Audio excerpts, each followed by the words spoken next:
মানি না মানবো না আওয়ামী লীগের দালালরা স্বৈরাচারের দালালরা আবার যদি তরি লাডি অবৈধ কমিটি মানি না মানবো না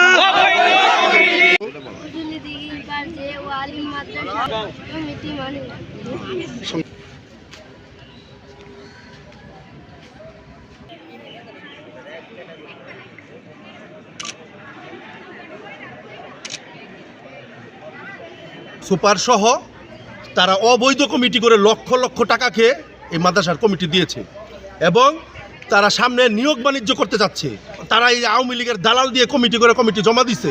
আমরা এটার বিরুদ্ধে, আমরা এটার বিপক্ষে। আমরা চাই ভালো একটা কমিটি হোক। একজন আওয়ামী পরিবারের সন্তান, বাণিজ্যর মাধ্যমে ওনাকে অ্যাডহক কমিটির সভাপতি করা হয়েছে, যাতে আমরা স্কুলের কোমলমতি ছাত্রছাত্রী সহ এলাকাবাসী যারা আছে সকলে মর্মাহত। আমরা চাই অবিলম্বে এই কমিটি বাতিল করা হোক। আওয়ামী লীগের গোরনা এই প্রিন্সিপাল এবং আওয়ামী লীগের ফ্যামিলিতে একজন লোক নিয়ে, তার বাবা হয়েছে এই ওয়ার্ডের কৃষক লীগের সভাপতি, তার ছেলে, সে কিভাবে সে কমিটি করে পকেট কমিটি করে আনলো। যার জন্য আমি মাদ্রাসা শিক্ষা বোর্ডকে আমি অনতিবিলম্বে এই কমিটি বাদ দিয়ে যে কমিটি আমাদের সর্বসম্মতিক্রমে দেওয়া হয়েছে ওই কমিটি যেন ফিরিয়ে দেওয়া হয়।